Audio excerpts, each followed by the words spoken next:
The second of these media controversies that have been swelling over the past maybe 3 or 4 weeks, I don't know how long, is of Little Demon. If you aren't familiar, it's this animated show.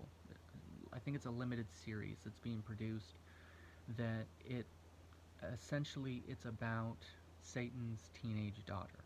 That's the premise of it.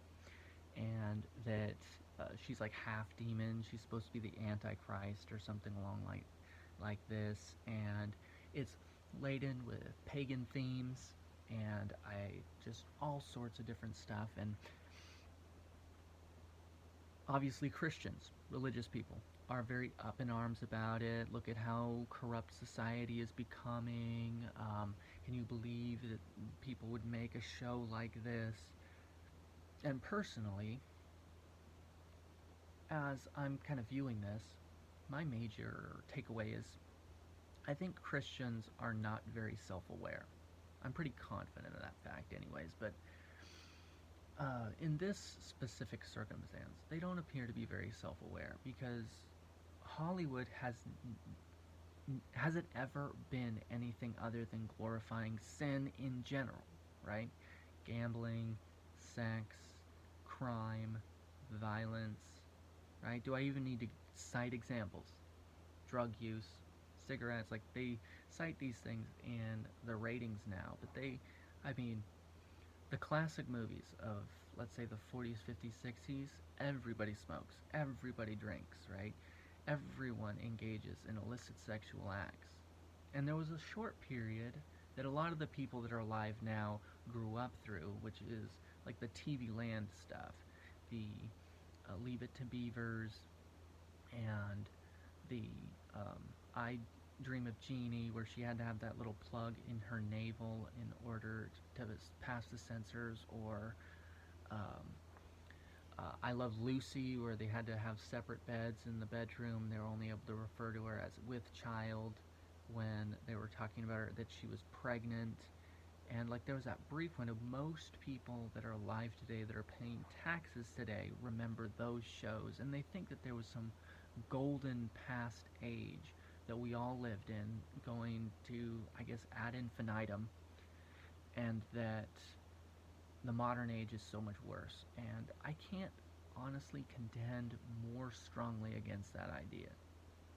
That prior to, let's say, the MPAA, which was the film industry's attempt to regulate itself rather than be regulated by the government or so,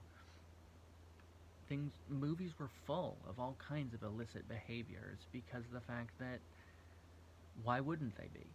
That there was no one to tell them no, and that people would go see them anyways, and that you have the evening serials or the weekly serials that would be made with the cliffhanger endings that were full of violence and sexual innuendos and whatever, and nobody cared. It was just that's just kid stuff. It's just entertainment. It wouldn't be considered art until a long, long time. So, anyway, letting all of that go, let's just talk about the modern age of, say, Supernatural. Remember that show? The main characters get possessed by demons on a regular basis, and that they engage in objectifying of women, sexual predatory behavior, and alcoholism, and just all of that. Those are your protagonists, not to mention the Crowleys, the Lucifers, the Megs of the show that are actual demons, and that you have hell, and is portrayed as honestly not all that bad, and that heaven is corrupt and like a government organization run by bureaucrats and so forth, that God is anti-pathetic, maybe, towards humans and their plights. Like, they actually meet with the gardener, who people have debated whether or not that's actually God. And you have Chuck, who's supposed to actually be God, but he's this wormy, pathetic being and such. Like, that's Supernatural. And it actually, for a long time, was one of my favorite shows. It got off the rails roughly about season 6. I lost interest in it. But then you have shows like Lucifer or others that they intentionally sexualize and glorify the devil. Oh, he's not that bad, right? He's just a guy.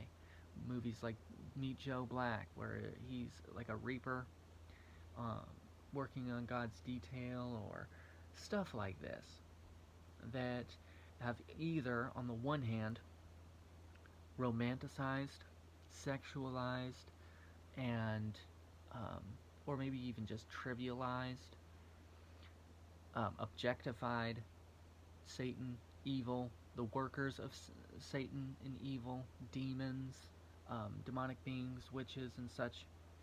Anytime that a Christian officer or or actor, like um, a priest, a preacher of any kind, is portrayed in media or of any kind, whether that's on the screen or various print forms, he's always evil, corrupt, a slave to various um, addictive behaviors, probably sleeping with a prostitute um, behind closed doors, and um, or he shows up in that, like The Exorcist, anytime a person who wears a collar shows up in any kind of supernatural horror, he's going to get worked, right? He's not there to act as an arbiter of God's divine wrath against evil. He's there as a punching bag for the workers of evil, essentially. And occasionally they win, but most of the time they don't, right? Sometimes they even get possessed on their own, which is contrary to Christian doctrine. Like, Hollywood has never really been a friend of, let's say, Christians. Has never really been a friend of Christians. There's a few highlights, a few spots, like you have the Passion of the Christ, which every church in the world is either going to show on Christmas Eve or Good Friday every year. It's almost a rule, right? Or you have a movie like Risen, with in which the investigation to find Jesus' body results in the conversion of the Roman legion or centurion that's in charge. There's a few a few bright spots. You have the historical fiction stuff, or almost biopics that are out there. Lincoln is really good. Like, there's some points in which Hollywood can be pointed at as being good, but they're few and far between, right? There's so few that we almost can name them in a single sitting. So maybe we shouldn't be shocked by this. Maybe we shouldn't. Furthermore, maybe even discussing it makes it worse. It's hard to say, because of the fact that in order for these things to sell, they must be promoted. And I think in a lot of ways, when these things get made, they heavily rely on Christians to give them the free marketing that they maybe can't afford on their own, because of the fact that their budget is kind of slight, generally. So it's something to think about, of that maybe Christians should stop playing the hand on their behalf. Maybe they should start withdrawing from the table and just letting these things flop on their own.